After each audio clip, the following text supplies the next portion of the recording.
Saka mazinzwisisa. Good management. Munhu kana achikumanage sura kuti ari kukutorera mari. Munhu ari kuda kumufona kuti ipapo ka point to agree but I'm saying like muno manje. Proper management yacho ma managers yacho panenge pari ku atikushora. Atikushora get me right andika. But kuti ma aspects yacho for example indri artist andika. Can you out for example ndiya manager wangu andika. Just want to how you managing for example online presence yangu andika. Andika. As a market, teach our market we say what I call production side for camera say. You could say andika. Development what's there what. But atikuona mana just step in. Vachi artist zvakadaro vanhu kwanda rungo focus pangonzi. Pakuseka man. Vari ma booking agents. Arungomira kubobuka show. Ndikuti zvangu zvombobuka mashow. But urwana manje zvikuitika handiti namba kubvunza. Ndati une Facebook e. Wakati chi? Ndikati iripo pane active. Why is it not active? You want to push your music. Now social media ndo iri kupusha music. It's already 100% right. But when I explain it's me to blame. 100% I take the blame because it's my responsibility. But also when you're coming in there, you've got so many things that you want to do. Like as studio. This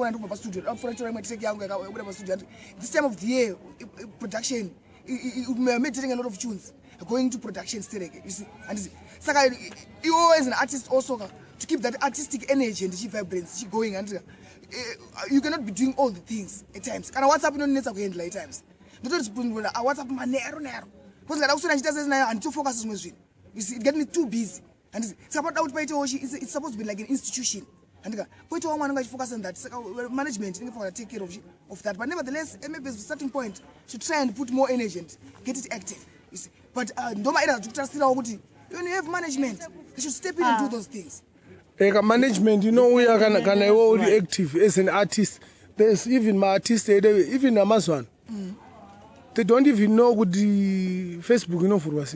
It's wrong with that. Phone number, no phone number, Shamari. Trukutaurira anokupa phone number yeshamwari akanenge asikatotaura newe.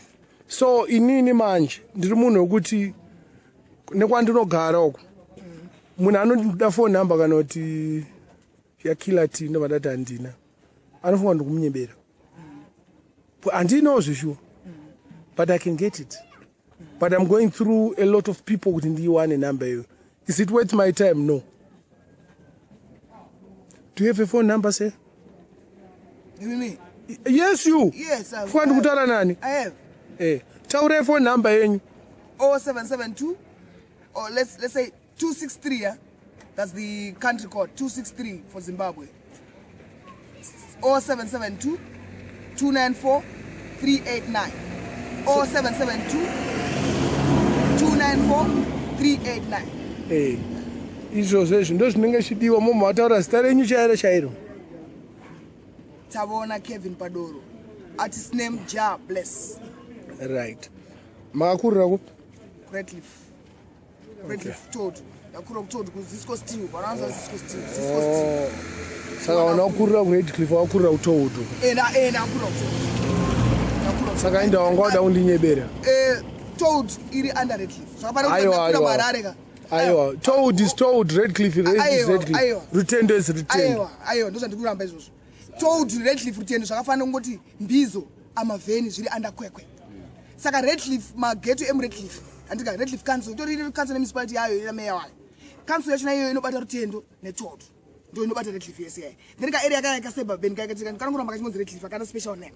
Saka inonzi Redcliffe kwekwe. Kana wakuisa address unenge wakuti Redcliffe Redcliffe. Kwekwe ito separate. Ngoti zvakabatana stereka andika. Zvino interlinka stereka. But kwekwe Redcliffe ichi Redcliffe. Wagara kuma N chi ndina ama yagara pa N72. N72 ifamily ipi. Meno ndekwa momzi wangu ndangwe ndakawani. Ndokuziya ma N nditira kufunga 72 yangari kuti kwacho. Indagara manzi Batista. Ndizvozvo ndinokutaura ndokuziya. That's why ndikutaura ndokuziya. Ndiri proud kuti ukaraga manje. Ndototi support big time. Ndogu area kwangu ndotova. Kupiwa. Kutoad kwa chinonzi Karaga. Ndozara chino kuti Karaga. Ari kuti kunonzi Karaga ndo name. Uchiri kuziya uchibva kuRedcliffe uchienda kutoud papa pesade motikari pakabridge kaika wakaziya saka ndopa ndakakurira mama because zvakaita ndizvotitika handi kunobva watosvika patold stadium handikona ndakakura ndichitotamba bhora majuniors cisco steel kennedy nagoli kennedy nagoli akatamba professional football yaya vatondiziya ndakatotamba ndaitotamba bhora ndiri form 3 ndaitofitwa mureserve yepremier tichitombopinda tichimbojagla ndiri mupana because ndaiziva ndainyunya ku7 waize ndakazoregedza hangu bhora but ndakatamba bhora paisiku ndakatamba first team ndakatamba bhora ndakazongoregedza zvangu bhora but waziya zvako ndoziya kuti ndatoona areas kutoiziya ndagara ikoko ndakamboita mabhebi aletsopa asana assistance vedu ati aiwa havasi mumwe akatoshaya ainzi milka muropa milka muropa agara panumber 8 ashcroft anganowe hanzvadzi ainzi tongai zvanga zvimamonya so tongai I think mwe achanzi tongai mwe achinzi tawando or something like that akashaya zvo nikuti ini